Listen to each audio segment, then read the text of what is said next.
Good morning, and thank you for this invitation. It is an honor to kick off the world's leading trade fair for environmental technologies, and congratulations to European Federation of Waste Management Industries at its 40th anniversary. The transition to a circular economy is an opportunity we cannot miss. We get the maximum value from the materials we use, we reuse and we recycle, keeping materials in the economic loop for as long as possible. It makes for an economy that's more sustainable. It's better for the planet, it's kinder to nature, and it also means growth and jobs. That's why it's a central pillar of the European Green Deal. A more circular economy is a prerequisite to achieving the European Green Deal objectives of reaching climate neutrality by 2050 and halting biodiversity loss. For this reason, we adopted in March 2020 the Circular Economy Action Plan, which is a key part of the European Green Deal. And one of its building blocks, the action plan leads towards a more resource-efficient, clean and climate-neutral economy that gives to the planet more than it takes. We also work on mainstreaming the circular economy in other main policies and initiatives of the Green Deal. For example, the contribution of the circular economy is recognized in other strategies, such as the EU Biodiversity Strategy for 2030, the EU Strategy for Plastics, and the Zero Pollution Action Plan. At the end of March this year, we adopted the most ambitious circular economy package to date, implementing the core vision of our action plan. It includes several flagships, such as the eco-design for sustainable products, regulation to make sustainable products the norm in the EU, the first EU strategy for sustainable and circular textiles, the revision of the construction products regulation, and the initiative to empower consumers in the green transition, which will ensure better access to product information and protection against untrustworthy green claims. More than ever in these times of unprecedented challenge, we need innovation in environmental technologies to successfully achieve a circular economy in line with the Green Deal objectives. We also know that a circular economy creates additional value from and for EU industries, spurs new business opportunities, and increases job creation.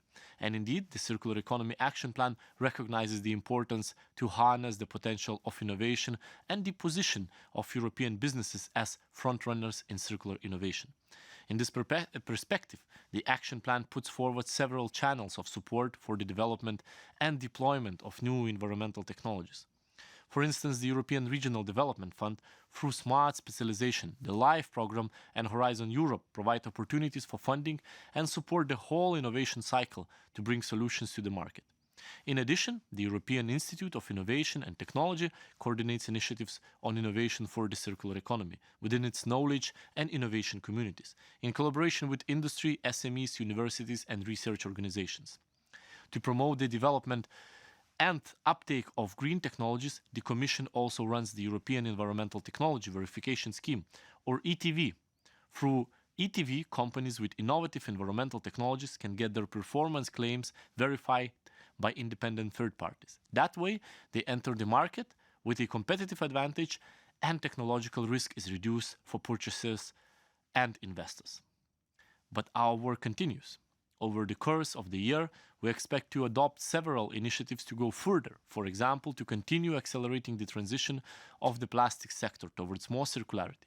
We will address the presence of microplastics in the environment and propose a policy framework for bio-based, compostable, and biodegradable plastics.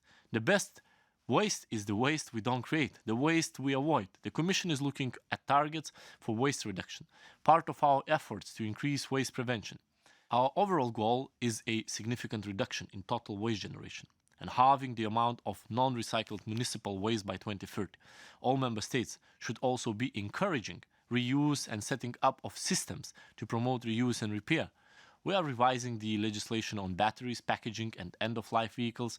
Each time we focus on limiting waste creation and ensuring that inevitable waste is clean and easy to recycle. We have already very ambitious waste legislation in the EU with the highest ever targets on recycling. To reach the recycling targets, mechanical recycling is the primary treatment method. The quality of the input waste going to recycling is the key to ensure as little losses as possible and provide for secondary raw materials that have a high market value. A more performant recycling sector highly depends on a consistent supply of quality, separately collected waste. Smarter and scaled up separate collections should be at the core of national and regional waste management planning and quality should be the driver throughout the whole collection, sorting and recycling chain. That is why we are working on a set of harmonized rules for the EU to improve the separate collection systems and effective participation by citizens. But we see very slow progress from member states in updating their waste management plans to the new requirements of the 2018 Waste Framework Directive. There is a need for improvement if member states shall be able to make use of cohesion funding. The existence of updated plans is an enabling condition for such funding. This will be important in order to ensure that EU recycling capacities are developed and scaled up to meet the new recycling objectives, as well as the overarching objective of the Green Deal for the EU to take charge of its waste. EU rules have also played a crucial role in improving the quality of rivers, lakes, and seas on our continent, with a beneficial impact on European citizens' health and quality of life. However, progress has not been even in some member states. Wastewater infrastructure needs better planning and more financing. We will now do our utmost to drive innovation and new investments in environmental infrastructure everywhere in Europe. We are preparing to modernize the Urban Wastewater Treatment Directive with a proposal planned for adoption this year. And this proposal addresses remaining sources of urban pollution, including smaller agglomerations and rainwater, and improved treatment for nutrients and micropollutants. That will be an incentive for new technologies. It also focuses on transparency and governance, as well as alignment with the Green Deal beyond zero pollution, including for biodiversity, energy, and climate. I wish you great success for this event, Trade Fair.